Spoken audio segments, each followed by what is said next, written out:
જય સ્વામિનારાયણ વિદ્યાર્થી મિત્રો,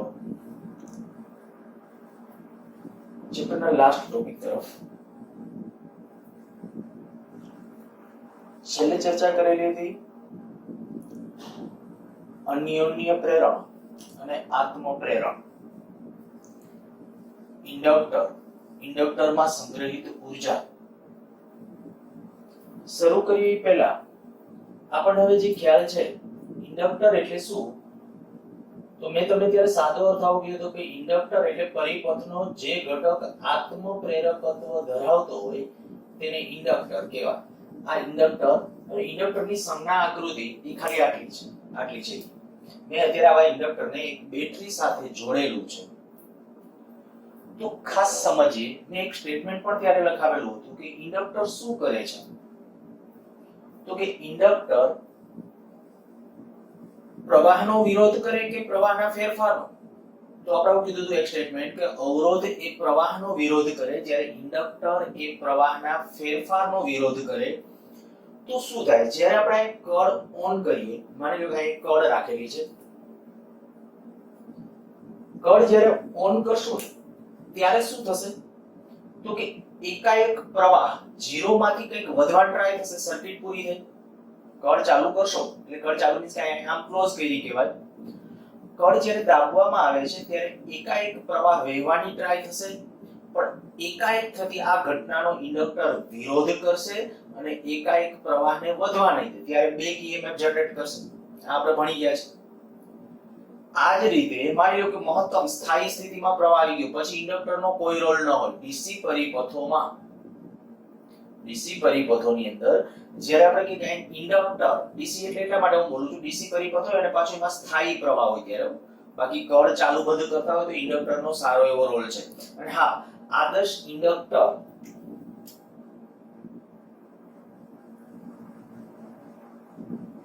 તો ત્યારે મેં તમને કીધું હતું ઓહમિક અવરોધ શૂન્ય હોય. ઓહમિક અવરોધ શૂન્ય એવું ઇન્ડક્ટર એટલે આદર્શ ઇન્ડક્ટર. જો મારે કોઈ ઘરગથ્થુ વપરાશનું આપણે કહીએ તો ઉદાહરણ તો ટ્યુબલાઇટનો ચોક કોઇલ, પછી ઓકે, આ તો ઇન્ડક્ટરના ઉદાહરણ તરીકે છે. આ સિવાય તમને એમ કહું, વિદ્યુત ચુંબકીય પ્રેરણના સિદ્ધાંત પર કાર્ય કરતા સાધનોના નામ આપો. તો વિદ્યુત ચુંબકીય પ્રેરણના સિદ્ધાંત ઉપર કાર્ય કરતા એટલે જેની અંદર આ બધી ઘટના થતી હોય ને, બધી એટલે કઈ, તો કે આ આત્મ પ્રેરણ, અન્યોન્ય પ્રેરણ, એમાંની કોઈ પણ ઘટના થતી, બધી નહીં પણ એમાંની કોઈ પણ ઘટના થતી હોય તો એ વિદ્યુત ચુંબકીય પ્રેરણનો સિદ્ધાંત છે. અને એવું છે એક એસી જનરેટર, આ કહેવાય ટ્યુબલાઇટનો ચોક કોઇલ. એમાં શું થશે, તો કે ગુચડામાંથી પ્રવાહ જાય, પ્રવાહનો ફેરફાર થાય એટલે વિરોધ કરે. તો આ સેલ્ફ ઇન્ડક્ટન્સ વાળું છે, બરાબર છે. આત્મ પ્રેરકત્વનું જે ઉદાહરણ કહીએ તો ટ્યુબલાઇટનો ચોક કોઇલ, પણ આ બધા વિદ્યુત ચુંબકીય પ્રેરણના એટલે એક ક્વેશ્ચન પૂછાયેલો છે એટલે હું આ ભાર આપું છું. ક્વેશ્ચન આવી રીતે આમ, વિદ્યુત ચુંબકીય પ્રેરણ ના સિદ્ધાંત પર આધારિત સાધનો નીચેનામાંથી કયા છે? ત્યારે આ બધા ઓપ્શન ની અંદર લગભગ આપેલા હતા ટ્યુબલાઇટનો ચોક કોઇલ, એસી જનરેટર અને એક ઇન્ડક્શન કોઇલ.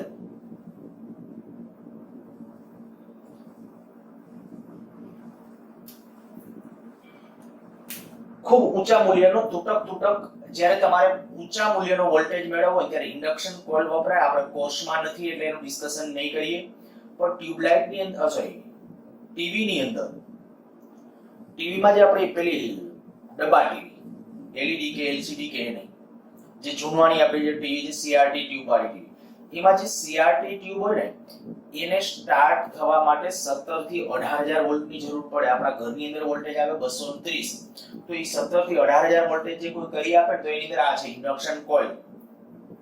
અત્યારે આપણે મેં કીધું એનું કાર્ય કે કંઈ આપણે ભણવાનું નથી, ખાલી માત્ર નામ પૂરતું એક યાદ રાખો.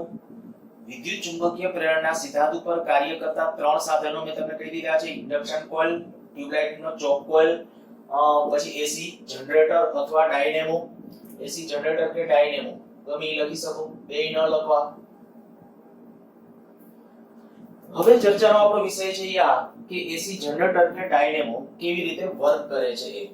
તો એના સિદ્ધાંતની અંદર એમાં આગળ વધી બહુ સિમ્પલ, કદાચ મારે એમ કેવું તો કહી શકાય કે જ્યારે મેં ફેરેડેનો નિયમ સમજ્યો ત્યારે એમસીક્યુ વખતે થોડીક ડિસ્કસ ઓલરેડી કરી જ ગયો તો, ખાલી થોડીક એક આકૃતિ વ્યવસ્થિત ડ્રો કરી અને સમજવાનો પ્રયત્ન કરેલો છે. આ એન્દ્રુવ છે, આ ગજિયા ચુંબકના દાખલા તરીકે આ પ્રબળ ચુંબકના બે ધ્રુવોની મદદથી આપણે સમાન ચુંબકીય ક્ષેત્ર ઉત્પન્ન કરેલું છે અને ચુંબકીય ક્ષેત્ર કેમનું હશે? n થી s તરફ. તો આ n થી s તરફનું સમાન ચુંબકીય ક્ષેત્ર છે. મેં અત્યારે આકૃતિ દ્વિપરિમાણમાં દોરેલી છે, ટેક્સ્ટબુકમાં ત્રિપરિમાણમાં છે. દોરવી મુશ્કેલ છે, જો તમે દોરી શકો તો વેલ એન્ડ ગુડ, તો એ જ પ્રયત્ન કરજો. પણ દાખલા તરીકે કદાચ કેટલાકને દોરતા ન ફાવે તો પછી આ રીતે આકૃતિ ડ્રો કરજો, ચલાવવામાં આવશે. કારણ કે જૂના કોર્સની અંદર છે ને આવા પ્રકારની આકૃતિ હતી, અને જૂના કોર્સની અંદર જે કારણ કે જનરેટર એટલે જનરેટર જ, એમાં કોઈ સિદ્ધાંત અત્યારે જે કે સુવિધ સિદ્ધાંત એમાં સમજાવેલો છે, નવી અત્યારે આપણે એનસીઈઆરટી ની, તો એનાથી કોઈ ફેર પડતો નથી એટલે ચાલશે. પરંતુ આપણે આ અત્યારે મેં કીધું એ પ્રમાણે માની લ્યો કે પ્રબળ ચુંબકના બે ધ્રુવો n અને s, ત્યાં n થી s તરફનું સમાન ચુંબકીય ક્ષેત્ર ઉત્પન્ન કરેલું છે. એમાં કોઈ એક n આટાવાળું ગૂંચળું, હું ગૂંચળાને અત્યારે નામ આપી દઉં, આ કહી દઉં p q r s. n આટા છે, n ટર્ન્સ છે, ભલે આપણે અહીંયા દર્શાવેલા નથી પણ આવું સમજો. અહીંથી આ તાર દાખલા તરીકે અહીંથી આમ આવે છે તો અસંખ્ય આમ આટાઓ છે, પેલા n આટાવાળું આપણું આ ગૂંચળું, અને પછી એનો બીજો છેડો બારે છે. અત્યારે આપણે લૂપની જેમ દર્શાવેલું છે, માત્ર આપણી સગવડતા આકૃતિ ડ્રો કરવાની સચવાય એટલે. બાકી આ n આટાવાળું ગૂંચળું, કારણ કે એક આટાવાળું ગૂંચળું હોય તો એમાં પ્રેરિત EMF નું મૂલ્ય ઓછું હોય. આ કેટલું પ્રેરિત EMF મળશે એનો આધાર એના ફ્લક્સના ફેરફાર ઉપર. ફ્લક્સનો ફેરફાર એનો આધાર તો આપણને ખબર છે ફ્લક્સમાં n a b cos θ આવે, તો n આટાની સંખ્યા એ અગત્યની છે. સારું, ચાલો આ n આટાવાળું એક લંબચોરસ ગૂંચળું માની લ્યો કે p q r s એક ચોક્કસ અક્ષને અનુલક્ષીને ચુંબકીય ક્ષેત્રમાં ભ્રમણ કરી શકે તે રીતે ગોઠવેલું છે. આ એક એની ધરી કહું છું અથવા શાફ્ટ. આ જે છે શાફ્ટ બોલાય અથવા ધરી, શાફ્ટ અથવા ધરી. આપણા જે જુદા જુદા જનરેટરો, એ જનરેટરની અંદર ક્યાંક તમે દાખલા તરીકે હું તમને કહું કે ભાઈ અમુક ઊંચાઈએ પાણીનો ધોધ હોય, ત્યાંથી પાણીના ધોધને ટર્બાઇન ઉપર ફેંકવામાં આવે. ટર્બાઇન એટલે બીજું કંઈ નહીં, પાખિયાવાળું એક ચક્ર. પાખિયાવાળું એક ચક્ર, એ પાખિયાવાળા ચક્ર ઉપર પાણી પડે, પાણીનો ધોધ પડે એટલે એ ફરે પાખી, અને એ પાખ્યું જ્યારે ફરે ત્યારે શું થાય કે આ યોગ્ય શાફ્ટ સાથે ઈ ટર્બાઇન પણ અહીંયા જોડેલું છે. અહીંયા જ્યારે ટર્બાઇન જોડેલું છે ત્યારે ટર્બાઇન ફરે. હવે જ્યારે ટર્બાઇન ફરે એટલે શાફ્ટ આખી ફરે. શાફ્ટ ફરે એટલે આ ગૂંચળું છે ને શાફ્ટ સાથે ફિક્સ કરેલું છે યોગ્ય મિકેનિઝમ થ્રુ. આ જે ગૂંચળું છે એ ફિક્સ કરેલું છે, અને આ જ્યારે ફિક્સ કરેલું છે ત્યારે શું થશે કે ઓલું જેવું પરિભ્રમણ થશે. આ ટર્બાઇન માની લો અહીંયા ટર્બાઇન છે, ઈ ટર્બાઇન બોલે પાખિયાવાળું ચક્ર, બીજું કંઈ નહીં. ઈ પાખિયાવાળું ચક્ર જે છે, જ્યારે આપણે માની લો કે આ પાખિયાવાળું ચક્ર આપણે રાખ્યું છે, જેવું પાણી ભટકાણું એટલે ભ્રમણ થયું. આમ કે પાણી ભટકાશે સતત એનું પર ચોક્કસ આવૃત્તિ સાથે જેવું એનું ભ્રમણ સ્ટાર્ટ થાય, ઈ પરિભ્રમણ કરે એટલે આ ગૂંચળું આ ચુંબકીય ક્ષેત્રમાં આમ ભ્રમણ કરશે, અને ગૂંચળું ચુંબકીય ક્ષેત્રમાં જ્યારે ભ્રમણ કરે ત્યારે એની સાથે સંકળાયેલું ફ્લક્સ બદલાશે. ફ્લક્સ કયા અનુસાર બદલાશે? તો કે ફ્લક્સ ફાઈ બરાબર pa cos θ. આમ જોવા જાવ તો આપણે કહી શકાય NABA cos θ, NBA cos θ, જ્યાં θ એ તેના વચ્ચેનો કોણ છે, B અને A વચ્ચેનો કોણ છે. હવે ઈ જ્યારે ભ્રમણ કરે ત્યારે શું થશે? તો કે આ ગૂંચળું ભ્રમણ કરે, અને આપણને ખબર છે કે ગૂંચળા સાથે સંકળાયેલ ફ્લક્સમાં ફેરફાર થાય, અને જો ગૂંચળા સાથે સંકળાયેલ ફ્લક્સમાં ફેરફાર થાય તો તેના બે છેડા વચ્ચે પ્રેરિત EMF મળે. હવે એ પ્રેરિત EMF યોગ્ય રીતે મેળવી શકાય એટલે અહીંયા કમ્યુટેટર બ્રશ અને સ્લિપ રિંગ સાથેની એક રચના અહીંયા આપણે દર્શાવેલી છે. કમ્યુટેટર અહીંયા તો આ આખું સંયુક્ત તંત્ર છે, એને બ્રશ અને સ્લિપ રિંગ, આ સ્લિપ રિંગ સરકતી રીંગો, આ બે કોન્ટેક્ટ સંપર્ક ધરાવતા બ્રશ, અને આના બે વચ્ચે આપણને આઉટપુટ મળશે. શું થાય? આનું કામ શું? તો કે આ જ્યારે ગૂંચળાને તમે ભ્રમણ આપો છો ત્યારે આ બંને તારમાં વળ ચડી જાય. જો આ છેડા ફિક્સ રાખ્યા હોય તો આ બે છેડા ફિક્સ રાખ્યા હોય તો આમાં વળ ચડે, કારણ કે આ તો પરિભ્રમણ કરે છે, તો તૂટી જાય. એ મિકેનિઝમ ન ચાલે. તો કે ત્યારે શું કરવામાં આવે, તો કે આ જે છે ને આ બંને તાર પણ આ જેમાં ગૂંચળું પરિભ્રમણ કરે એટલે આમ ગૂંચળું ભ્રમણ કરે એટલે આ તાર પર એની આ જે રિંગ છે એ રિંગ ભ્રમણ કરે, એટલે આ રિંગ પણ પરિભ્રમણ કરે. હવે એક વાયર છે આ રિંગના સંપર્કમાં છે, બીજો વાયર આ રિંગના સંપર્કમાં છે, તો શું થશે? સતત આ રિંગ ભલે આમ પરિભ્રમણ કરતી હોય, એની સાથે ઓલો તારનું પરિભ્રમણ થાય છે એટલે રિંગ ભ્રમણમાં પણ આ રિંગ છે આ કાર્બન બ્રશ છે. આ બંને બાજુ આ કાર્બન બ્રશ છે, એ કાર્બન બ્રશ સાથે સતત પેલી સ્લીપ રિંગ સંપર્કમાં હોય અને પરિણામે એના બે વચ્ચે છે આપણને આઉટપુટ મળે. જો કે આ આપણે જે કે સિદ્ધાંત માટે આવો કે અત્યારે હવે આપણે જે કહીએ ને કે મોટા ભાગે હવે જે જનરેટરો આપણે બનાવીએ છીએ એ જનરેટરોમાં શું કરવામાં આવતું હોય છે કે આ જે ગૂંચળું છે એ ગૂંચળાને ફિક્સ રાખવામાં આવે, પણ એની આજુબાજુ ચુંબકીય ક્ષેત્ર છે ને એને ઝડપથી બદલવામાં આવે. અને એના માટે આવું કરવામાં આવે કે ચુંબકને જોરથી પાછળ ફેરવો ચાલે એ રીતે એ, અને વચ્ચે ચુંબક રાખી અને ચુંબકીય ક્ષેત્ર બદલો તો પણ ચાલે. કઈ રીતે કરવું, કેવી રીતે કરવું એ મિકેનિકલ વર્ક્સ છે, બરાબર. પણ જો તમે આમાં અત્યારે હું તમને કહું કે હું આવી કન્ડિશન કરું છું, આ ગૂંચળું આ વચ્ચે ફિક્સ રાખ્યું, તો આ બ્રશ સ્લીપ રિંગ બ્રશની જરૂર નથી. અને શું કરવાનું, આને પરિભ્રમણ આપો ચુંબકોને. હવે એને પરિભ્રમણ આપવા માટે ટર્બાઇનનો ઉપયોગ કરી શકો તમે, પણ એકદમ મિકેનિકલ વર્ક તમારે કરવું પડે કે ભાઈ તમારે આને ફિક્સ રાખવાનું છે અને આને ભ્રમણ આપવાનું છે, તો એ રીતે. અને પરિણામે શું થશે, આ લૂપ સાથે સંકળાયેલું ફ્લક્સ બદલાશે અને પરિણામે એમાં પ્રેરિત EMF ઉત્પન્ન થશે. તો સિદ્ધાંત સમજાઈ ગયો હશે, બરાબર. આપણે જનરલી જનરેટરનું મિની સ્વરૂપ એટલે ડાયનેમો બોલીએ છીએ, નાનકડું સ્વરૂપે. ઘણી જગ્યાએ રમકડામાં ને એમાં તમે ક્યાંક LED જેવો ગ્લો થતો હોય કે આપણે કે ભાઈ દાખલા તરીકે બાઇકની અંદર, બાઇકમાં ટુ વ્હીલરમાં તો એની અંદર ડાયનેમો હોય. સમજો, જેમ બાઇકની સ્પીડ વધે ડાયરેક્ટ બેટરી ઉપર ઓપરેટેડ હોય એ નહીં, પણ મોટા ભાગે હેડલાઇટ છે એ હેડલાઇટ તમે જોયું હશે, જેવું લીવર મારો એટલે ફૂલ થાય. અંદર એક ચોક્કસ પ્રકારનું મિકેનિઝમ, જ્યારે તમે એન્જિન સ્ટાર્ટ કરી દીધું એટલે અંદર એક ચક્ર પરિભ્રમણ ચાલુ કરી દે છે અને અંદર એ પરિભ્રમણ જે મોટર ચાલુ કરી દે છે, અંદર બળવાનું ચાલુ થઈ ગયું એટલે અંદર જે કે એના સ્ટોક કહેવાય, એ સ્ટોક છે એને પરિણામે આપણે કહી શકાય કે ભાઈ અંદરના ચક્રો ચાલુ થઈ ગયા છે. જ્યારે ચક્ર ચાલુ થઈ ગયા છે ત્યારે શું થાય, તો અંદર રહેલું જે ડાયનેમો છે, ડાયનેમો એટલે કીધું નાનકડું, બસ આ જ સ્વરૂપ. અહીંયા એક નાનકડી ગરગડી હોય, ગરગડી ફરે એટલે ગૂંચળું પરિભ્રમણ કરે એટલે પ્રેરિત EMF મળે. ક્યારેક ઊંધું તમને હું એમ કહું કે જો કદાચ આવી આપણે પરિસ્થિતિ ઊભી કરીએ ને, રમકડાની પેલી મોટર હોય, રમકડાની નાનકડી મોટર, તો એમાં પણ તમે આ નોંધી શકશો. રમકડાની મોટરમાં તમે જે 1.5 વોલ્ટ કે 3 વોલ્ટ લાગુ પાડો એટલે મોટર ફરે, એનાથી ઊંધું કરો કે મોટરને છે ને ક્યાંક એનું જે ઓલું વ્હીલ છે એની સાથે કંઈક ગમે એવી વસ્તુ લગાડીને એને ફેરવવાનો ટ્રાય કરો અને બે છેડા વચ્ચે આઉટપુટ મળે, ઊંધું મળશે, એમાં થશે ઊંધું.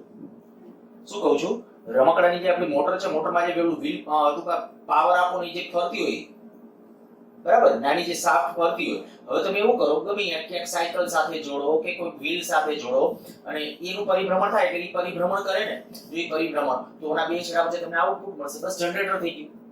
જનરેટર એટલે બીજું કંઈ નહીં, ખાલી આ જ કે સમાન ચુંબકીય ક્ષેત્રમાં કોઈ ગૂંચળું રાખવામાં આવે અને ગૂંચળાને જો ભ્રમણ આપવામાં આવે અથવા કોઈક રીતે ગૂંચળા સાથે સંકળાયેલ ફ્લક્સમાં ફેરફાર કરવામાં આવે તો તેના બે છેડા વચ્ચે પ્રેરિત EMF મળે.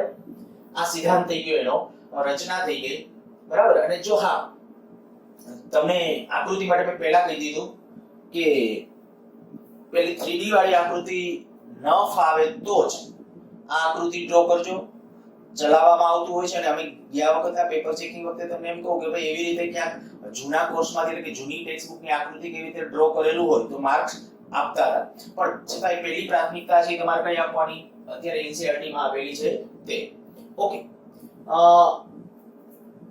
પ્રેરિત EMF નું સૂત્ર તારવીએ અને એની પહેલા એક બીજું તમને કહી દઉં. આમાં જનરેટરના પ્રકારો પૂરક એક ક્વેશ્ચન.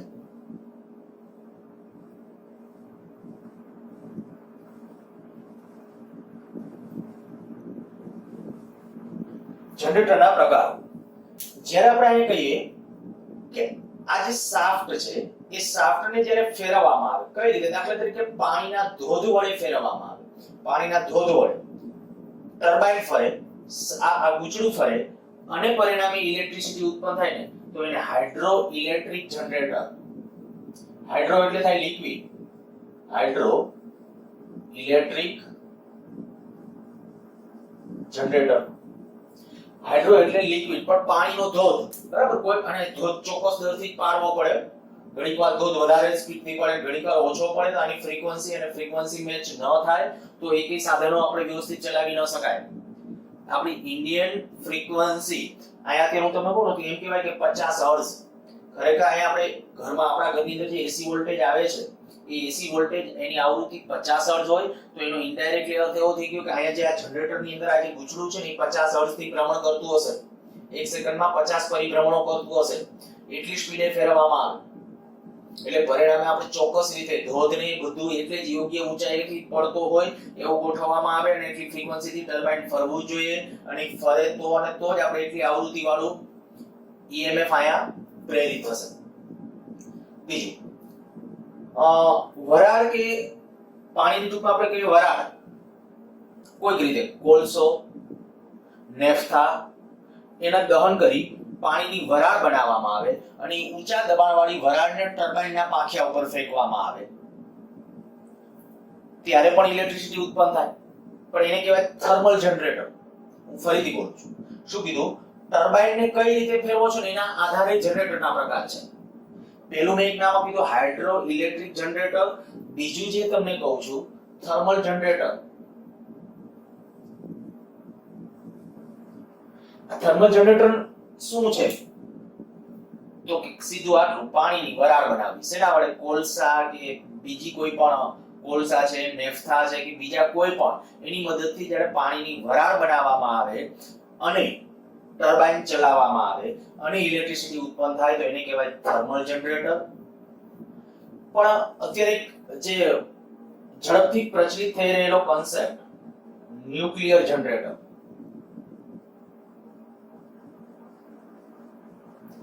આ જનરેટરના 3 પ્રકાર. ન્યુક્લિયર જનરેટરમાં બીજું કંઈ નથી, રેડિયોએક્ટિવ જે તત્વ છે, રેડિયોએક્ટિવ અથવા કે જે ઝડપથી વિભાજનની એક્ટિવિટી જે ધરાવે છે એને ચોક્કસ રીતે નિયંત્રણમાં રાખી અને શૃંખલા પ્રક્રિયાઓ દ્વારા આપણે ભણશું પાર્ટ 2 ની અંદર આખું શૃંખલા પ્રક્રિયા શું છે અને કેવી રીતે જનરેટર વર્ક કરે. પણ એમાં ખાલી બીજું કંઈ નહીં, ચોક્કસ રીતે ન્યુક્લિયસનું વિખંડન કરી. કારણ કે ન્યુક્લિયસનું વિખંડન કરવામાં આવે ને તો ગજબની ઉષ્મા ઉત્પન્ન થાય. એક વખત ક્લાસની અંદર મેં તમને પ્રૂવ કરી દીધું હતું, અથવા અત્યારે સાદી રીતે તમને એમ કહું, જો E આઇન્સ્ટાઈનના સાપેક્ષવાદ મુજબ E બરાબર ડેલ્ટા mc², ડેલ્ટા m તરીકે હું 1 ગ્રામ લઉં અથવા 1 મિલીગ્રામ, 1 ગ્રામ લઈએ, ચાલો 1 ગ્રામ એટલે 10⁻³ કિગ્રા, c એટલે પ્રકાશનો વેગ 3 × 10⁸ એનો વર્ગ, તો કેટલું થઈ જશે? 9 × 10⁸, 18 માં 3 કાઢ નાખો, 10⁻15. આ 1 ગ્રામ કીધું 10⁻3, પછી અહીંયા 3 × એટલે 3 3 9, 10⁸, 8 2 16, 16 માંથી અચ્છા 16 માંથી 3 બાદ કરશો એટલે 13 જૂલ. આ જરાક હવે વિચારો કેટલા જૂલ ઊર્જા કહેવાય. મેં એક વખત કેલ્ક્યુલેશન કરી દીધું હતું કે આપણા ઘરનું જે ઇલેક્ટ્રિક મીટર છે, માની લો કે આપણે સરેરાશ રીતે મહિને 200 યુનિટ વાપરીએ છીએ. મહિને 200 યુનિટ બોલું છું, 200 વાપરતા હોતા નથી પણ 200 યુનિટ ગણીએ તો 200 યુનિટ એટલે 200 × 3.6 × 10⁶ તો આ આશરે આપણે કે 3 આ 4 4 2 8 એટલે 10 ગણી લઉં છું. એ 10 બીજા 2 શૂન્ય એટલે 10 ની ગણે તો 10⁹ આશરે, બરાબર, આશરે લીધું છે. તો 10⁹ જૂલ ઊર્જા 1 મહિનો ચાલે. હવે વિચાર કરો જો આવા કેટલા મહિના, 10 ની આગળના આંકડાને ભૂલી જાવ માની લ્યો તો આપણે કઈ આને 10 ગણી લેતા કેટલી થઈ? 10⁻12 ગણાય નહીં, 14 ગણાય. આ 10 ગણીએ તો આ કેટલા ગણાય? 10⁻14. હવે વિચારો કે 10⁹ જેટલી ઊર્જા હોય એટલે 1 મહિનો ચાલે. 1 મહિનો તો 10^14 જૂલ હોય તો કેટલા મહિના ચાલે? એટલે વિચારજો, વર્ષોના વર્ષો નીકળી જાય. જો 1 ગ્રામ જેટલા ખાલી કાર્બનનું દહન, કાર્બનની કોઈ પણ મટીરીયલ, કોઈ પણ પણ એક યાદ રાખજો, દહન એટલે આપણે જે કહીએ કે ભાઈ કોઈ વસ્તુને હળગાવી દઈએ ને ઈ દહન નહીં. તમે 8મા 9મા ધોરણમાં ભણી ગયા સંપૂર્ણ દહન, તો એ સંપૂર્ણ દહન એટલે એમાં બીજું કંઈ નથી, એ તો ખાલી બંધ તોડીને આપણે પરમાણુને નવું સ્ટ્રક્ચર આપી દો છો. આપણી બોડી છે તો બોડી દાખલા તરીકે સળગાવી નાખવામાં આવે તો રાખ બને, એ રાખના પરમાણુ છે. આપણે પરમાણુ ઈ સ્ટ્રક્ચર નહીં, સંપૂર્ણ તોડવામાં આવે. સંપૂર્ણ તોડવું એટલે શું? તો કે પરમાણુ હોય, પરમાણુને તો તોડવાનું, એની અંદર રહેલા ન્યુક્લિયસ છે, ન્યુક્લિયસને તોડી વિખી નાખવાનું, અંદર રહેલા બધા પ્રોટોન અને ન્યુટ્રોન જો છૂટા પાડી દેવામાં આવે તો જે ઊર્જા ઉત્પન્ન થાય એ આઈન્સ્ટાઈનનો આ સાપેક્ષ વાત છે. અને અત્યારે હું તમને બહુ મોટા પાયે આને અત્યારે પ્રોત્સાહન અપાય છે, બરાબર, આ હકીકતને કે ભાઈ આના ઉપર કંઈક સંશોધન આપણે અત્યારે આજ કરીએ છીએ ન્યુક્લિયર વિખંડન, પણ એમાં અત્યારે શું છે, જો નામ જ એવું આપ્યું, નામ કીધું આ ટર્બાઇનને તમે અહીં ફેરવવું છે, શું કરો, ન્યુક્લિયસનું વિખંડન, એના ઉપરથી નામ આપ્યું છે ન્યુક્લિયર જનરેટર. ન્યુક્લિયસને તોડવાનું છે, પણ ન્યુક્લિયસને છે ને હજી આપણે ઈ તબક્કામાં પહોંચ્યા છીએ કે દાખલા તરીકે યુરેનિયમનો જથ્થો લીધો, રીચ યુરેનિયમ કહેવાય એને, એ રીચ યુરેનિયમનો જથ્થો લીધો, એના ઉપર કંઈક પ્રતાડન કરીને તોડ્યો પછી જે ઘટકો બન્યા એનું પાછું વિભાજન થતું નથી. એટલે હજી આપણે જોઈએ એટલી ઊર્જા નથી મળતી. આપણે મેં કીધું સંપૂર્ણ જેટલા યુરેનિયમનો જથ્થો લ્યો તો યુરેનિયમના જેટલા પ્રોટોન ન્યુટ્રોન આવેલા બધાને તોડી નાખો ને તો ખૂબ મોટા પ્રમાણમાં ઊર્જા ઉત્પન્ન થાય. સારું, અત્યારે એનું ડિસ્કશન આપણે નથી કરવું, ત્યારે પરમાણુ ન્યુક્લિયસ વખતના ચેપ્ટરની અંદર આપણે જોશું. અત્યારે અહીંયા આવી જઈએ, મેં કીધું જનરેટરના 3 પ્રકારો તમને ખ્યાલ આવી ગયા હશે. જનરેટરના 3 પ્રકારો કીધા, ત્રણ ક્યાં, hydro electric generator, thermal generator અને ન્યુક્લિયર જનરેટર. સારું, હવે બધું ભૂસી નાખું છું, બરાબર. ગાણિતિક પોર્શન ઉપર આવીએ. આ એક મેં કીધું ક્વેશ્ચન તરીકે ધ્યાનમાં રાખજો, જનરેટરના પ્રકારો લખો અને સમજાવો. 2 માર્ક્સ માટે પૂછી શકાય એવો ક્વેશ્ચન છે.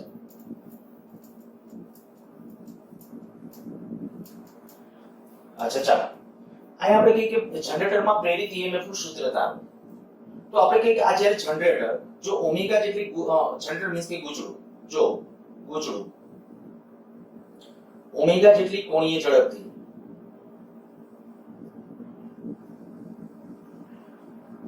ભ્રમણ કરતું હોય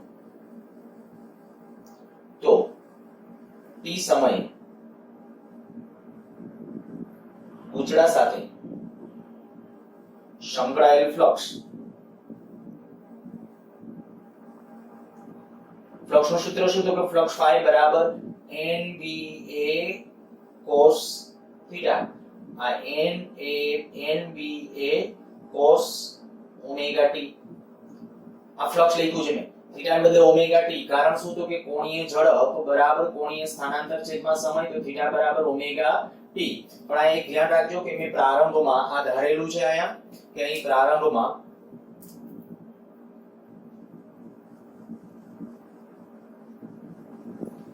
A અને B વચ્ચેનો ખૂણો 0 છે. આ ધારણા સાથે આ લખ્યું છે કારણ કે થીટા એટલે B અને A વચ્ચેનો કોણ જો પ્રારંભમાં 0 હોય ને તો t સમય કેટલો વધશે? ઓમેગા t જેટલો વધશે. આ ઓમેગા t ખરેખર તો વધારો છે. આપણે કીધું આને ભ્રમણ આપવામાં આવે, આ ગૂંચળાને આપણે અહીંથી આમ અથવા તો આમ ગમે દાખલા તરીકે આમ ભ્રમણ આપ્યું, આમ જ્યારે ભ્રમણ આપો તો ઓમેગા જેટલી કોણ ઝડપથી ફરતું તો t સમયમાં એને આંતરેલો વધારાનો કોણ કેટલો? Omega t.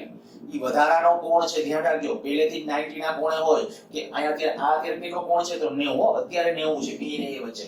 કારણ કે ચુંબકીય ક્ષેત્ર કેટલાનું છે? આમ ચુંબકીય ક્ષેત્ર આ દિશામાં છે, ચુંબકીય ક્ષેત્ર આ બાજુ છે. માની લો B પ્રેરણા વાળું, આમાં આપણે B લખ્યું, B એટલે ચુંબકીય ક્ષેત્ર આ દિશામાં છે. જો ચુંબકીય ક્ષેત્ર આ દિશામાં હોય અને આ લૂપ છે, અત્યારે લૂપ આમ હોય તો એનું ક્ષેત્રફળ સદિશ આમ આવશે. તો પ્રારંભમાં અત્યારે B અને A વચ્ચેનો કોણ આમાં કેટલો છે? 90 છે. 90 હોય તો શું થાય એનું આપણે હમણાં ડિસ્કસ કરીએ. પણ પહેલા સમજી લો કે ભાઈ પ્રારંભમાં આ બે વચ્ચેનો કોણ કેટલો લઉં છું? 0. જો પ્રારંભમાં B અને A વચ્ચેનો કોણ 0 હોય તો જ આ સમીકરણ સાચું છે. અને આ ફ્લક્સનું સૂત્ર કયું લખ્યું છે? BA cos θ. એક કાંટા સાથે n આંટા હોય તો NBA cos θ. અચ્છા, આ ફ્લક્સ મળી ગયું તો ફ્લક્સનું હવે કહીએ કે t ની સાપેક્ષે વિકલન કરો તો પ્રેરિત EMF મળે. માટે જનરેટરમાં અથવા તો જનરેટરના ગૂંચળામાં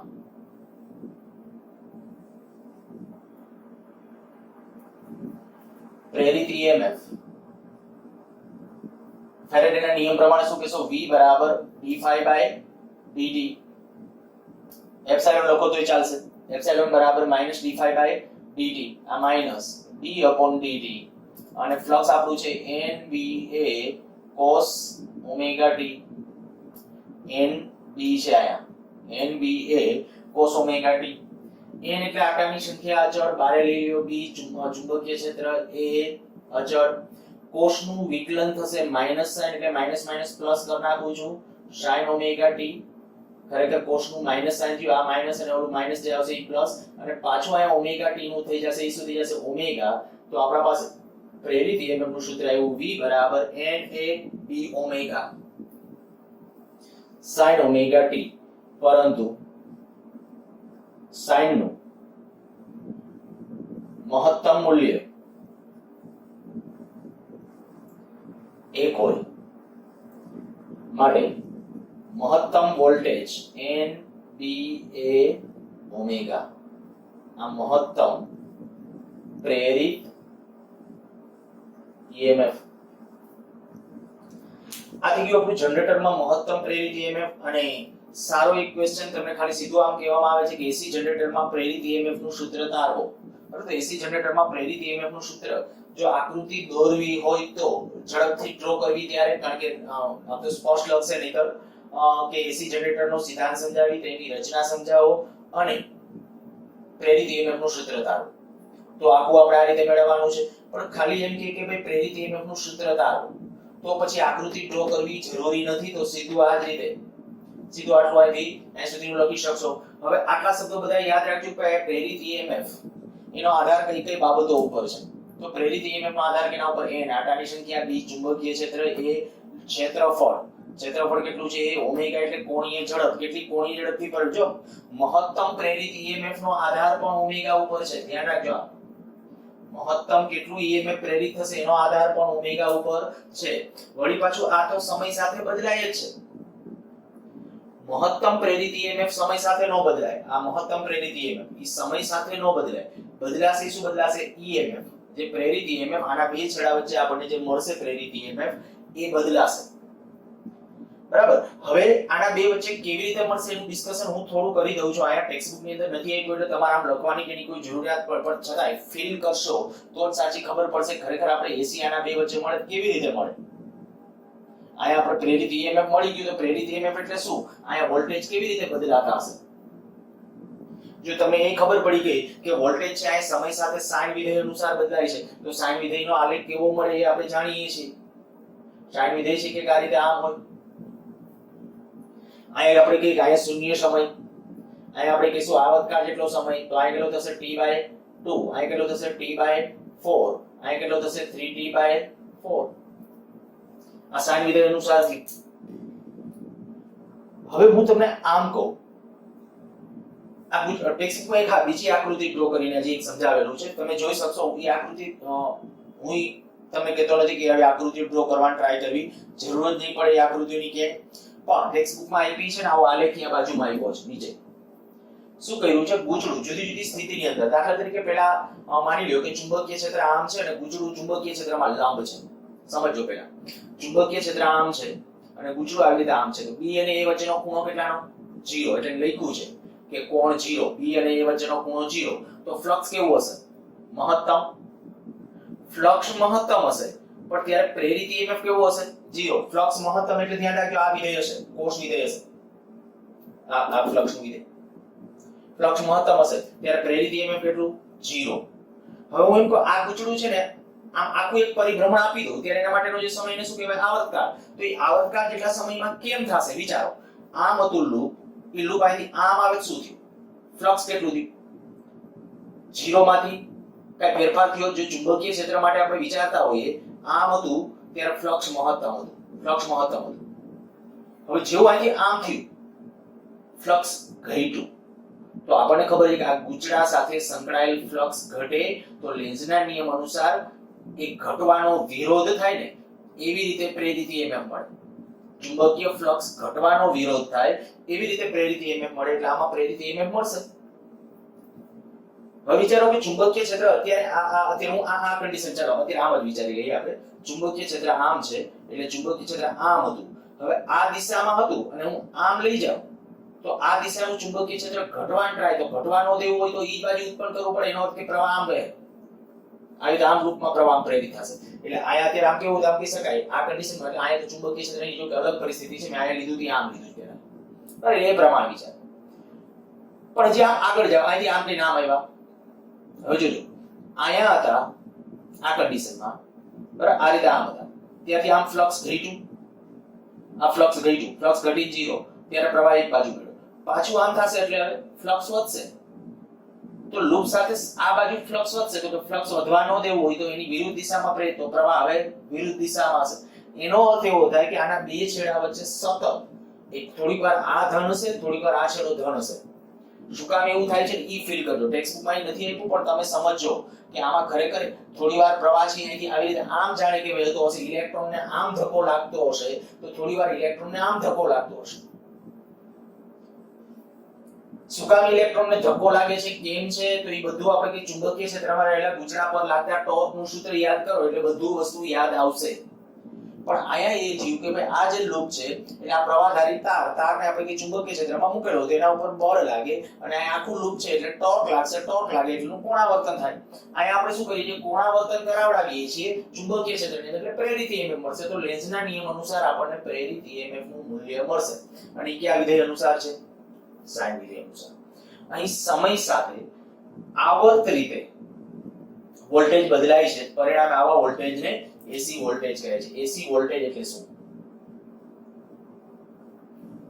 તો કહેવાય કે સમય સાથે આવર્ત રીતે બદલાતા વોલ્ટેજ એસી.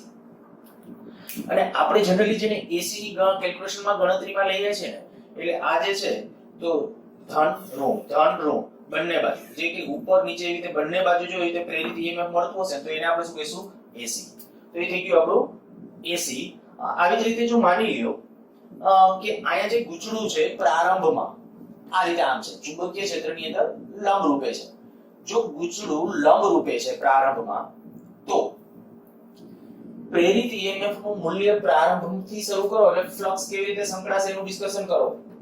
ગૂંચળું ઓમેગા જેટલી કોણીય ઝડપથી ભ્રમણ કરતું હોય તો t સમયે ગૂંચળા સાથે સંકળાયેલું ફ્લક્સ આ આપણે મેં લખ્યું આ રીતે લખ્યું, જો પ્રારંભમાં θ 90 હોય, હું એક વધારામાં ખાલી નોંધ કરીને લખીને આપું છું, આટલું પૂછું છે.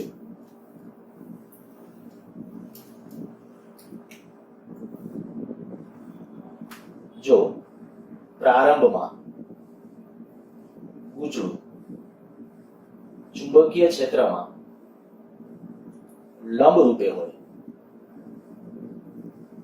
તો t સમયે ગૂંચળા સાથે સંકળાયેલ ફ્લક્સ phi બરાબર કેટલું લખશો, NAB cos 90 plus omega t. આવું લખવું પડે, ઓલરેડી પહેલા 90 નો કોણ હતો, હવે પાછું ભ્રમણ આપ્યું છે તો આપણે કે NAB અને આ cos નું શું થઈ જશે, બીજું ચરણ થઈ જશે, બીજા ચરણમાં sin થઈ જશે અને sin છે એ કેવું થઈ જશે પ્લસ, બીજા ચરણમાં sin પ્લસ, તો NAB sin ઓમેગા t. અને જો આનું વિકલન કરશો તો પ્રેરિત EMF V બરાબર minus d phi by dt. આનું વિકલન કરશો એટલે NAB sin નું વિકલન શું રહેશે, cos, તો કંઈક મળશે આપણને પ્રેરિત EMF આટલું minus NAB omega cos omega t, અર્થાત કે આપણે આમે લખી શકો Vm cos ઓમેગા t. અહીંયા જે આવ્યું હતું આને લખું તો Vm sin ઓમેગા t, એ રીતે અહીંયા આપણે કહીએ તો Vm cos ઓમેગા t. મેં એટલા માટે આ તારવેલું છે, ગુજકેટ લેવલના જે બધા પ્રશ્નો આપણે તૈયાર કરવાના હશે તો ત્યારે તમારે આનો ઉપયોગ કરીને તમે આન્સર આપી શકશો. હું હમણાં એકાદ બે ક્વેશ્ચન લઉં છું, પણ હવે પહેલી વસ્તુ મગજમાં આ રાખીએ, જ્યારે તમને એમ કહેવામાં આવે કે ફ્લક્સ છે એ કોસ વિધેય અનુસાર છે તો જુઓ જોઈએ તરત યાદ આવી જવું જોઈએ કે કોસ નું વિકલન શું થવાનું છે, માઈનસ સાઇન. માઈનસ સાઇન થાય અને ઓલરેડી એક માઈનસ આવે એટલે એક પ્લસ માં, તો આ વોલ્ટેજ સાઇન માં આવશે. પણ દાખલા તરીકે ફ્લક્સ છે એ સાઇન વિધેય અનુસાર છે તો પ્રેરિત EMF કેવી રીતે હશે, તો કે માઈનસ કોસ વિધેય અનુસાર છે. એટલે તમને ખાલી આવી રીતે નીટ લેવલમાં કે એવા પ્રકારના ક્વેશ્ચન પૂછવા હોય તો તમે એમ કે ભાઈ એસી જનરેટરમાં એક પ્રેરિત વોલ્ટેજ આ વિધેય અનુસાર બદલાય છે. આ કયું વિધેય છે? Minus sine. પ્રેરિત EMF માઈનસ સાઇન વિધેય અનુસાર બદલાય છે. તો આમાં ફ્લક્સ કયા વિધેય અનુસાર બદલાતું હશે? તો ઉલટી પ્રક્રિયા, સંકલન કરવાનું. બરાબર, આનું સંકલન કરશું. સંકલન કરીને જે વિધેય આવશે એટલે ઓટોમેટિકલી ક્લિયર. પણ સંકલન કરો પાછી એક ઋણ નિશાની, કારણ કે આપણને ખબર છે v બરાબર -d∅/dt. તો phi જોઈતું હોય તો શું થશે? v dt, પણ માઈનસ કરવું પડશે. એટલે જે વિધેય આવે એ તો તમને ખબર માઈનસ સાઇન હોય તો માઈનસ સાઇન નું સંકલન શું થાય? તો પ્લસ કોસ. પણ આગળ એક માઈનસ નિશાની આવે તો માઈનસ કોસ વિધેય અનુસાર બદલાતું હશે એમ કહેવાય. તો ફ્લક્સ માટે ટૂંકમાં ફ્લક્સ આપ્યું હોય ને તો પ્રેરિત EMF મેળવતા આવડવું જોઈએ, અને EMF આપ્યું હોય તો ફ્લક્સ મેળવતા આવડવું જોઈએ. સારું, કેટલાક વિધેયો લખીને આપણે એના ઉપરથી આગળ વધીએ ને એકાદ બે MCQ લઈએ પછી પૂરું કરીએ. જો ફ્લક્સ આપણે આમ કહીએ કે phi m cos omega t હોય ત્યારે પ્રેરિત EMF કેટલું? પ્રેરિત EMF આવશે Vm sin omega t. આ આપણે મેળવું તે છે. માની લો કે ફ્લક્સ phi બરાબર phi m sin omega t આ રીતે છે. તો પ્રેરિત EMF કેટલું આવશે? તો કે sin નું વિકલન શું થઈ જશે? cos. પણ આગળ એક માઈનસ હાજર હોય તો minus Vm cos omega t. આવી રીતે આ માઈનસ માં આપ્યું તમે ઊંધું આપે ક્યારેક આ એમ કે cos અનુસાર છે તો આ માઈનસ સાઇન આવશે, આ cos અનુસાર તો આ માઈનસ સાઇન. હવે એવી બહુ ઓપિનિયન માં પડતો આ કહેવાય મહત્તમ ફ્લક્સ. મહત્તમ ફ્લક્સ નું મૂલ્ય કેટલું? મહત્તમ ફ્લક્સ NAB. આ મહત્તમ ફ્લક્સ. મહત્તમ પ્રેરિત EMF, મહત્તમ પ્રેરિત EMF ઈ કેટલું? તો કે NAB ઓમેગા. આ મહત્તમ પ્રેરિત EMF છે. જુદા જુદા સમયે પ્રેરિત EMF ના સૂત્રો તો કે આવા ગમી હશે, sin કે cos કે, અને એના આલેખો પણ ડ્રો કરતા આવડવા જોઈએ, એ ધ્યાન રાખવું. સારું, એક ક્વેશ્ચન લો. t બરાબર 0 સમયે જનરેટરના ગૂંચળામાં પ્રેરિત EMF મહત્તમ છે તો t બરાબર pi/2 ઓમેગા સમય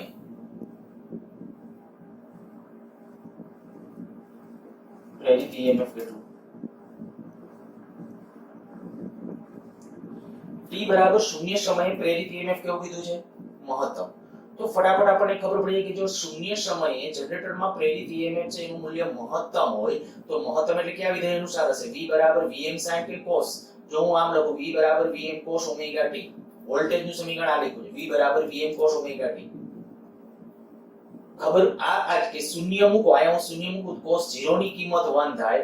જો આમ લખું v બરાબર Vm sin ઓમેગા t તો આમાં t બરાબર 0 મૂકો તો વોલ્ટેજ કેટલું થશે? 0. એટલે આ ખોટું, સાચું આ થશે.